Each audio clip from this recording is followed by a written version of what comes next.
అంజిరెడ్డి గారికి టికెట్ వచ్చింది, నాకు ఫోన్ చేసిండు, టెన్షన్ పడుతున్నాడు. అంజిరెడ్డి గారు ఇవాళ మొత్తం ఆయన నియోజకవర్గం ఎన్ని జిల్లాలు ఎన్ని పార్లమెంట్లు ఉంటాయని 6 పార్లమెంట్లలో ఇచ్చినట్టు స్పీచ్ ఈడ కూడా ఇచ్చిండు. ఈడ కాషాయం ఆల్రెడీ ఎగురుతున్నది. ఈడ కార్యకర్తలు వాళ్ళే మనకు చెప్తారు బాధ్యత ఏందో, వాళ్ళకి చెప్పాల్సిన అవసరం లేదు మనకు.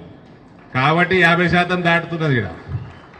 కాబట్టి అంజన్న అన్ని జిల్లాలో మాట్లాడినట్టు మాట్లాడుతుంది. అంజిరెడ్డి గారు టికెట్ రాగానే టెన్షన్ ఫోన్ చేసిండు నాకు.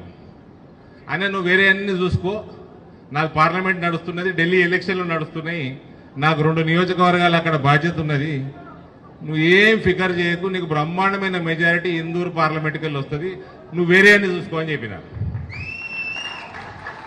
నీకు నీ అంచనా ప్రకారము నిజామాబాద్ పార్లమెంట్లా నిజామాబాద్ జిల్లాల 100కి ఎన్ని ఓట్లు వచ్చి ఉంటాయి నీకు?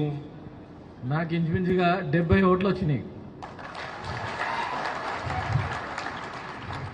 సో నేను ఢిల్లీలో కూర్చొని ఫోన్లో చెప్పిన, నువ్వేం ఫికర్ చేయకు, నేను లాస్ట్ వారం రోజులు వస్తా, నేను రానవసరం లే, మా కార్యకర్తలు చూసుకుంటారని చెప్పిన.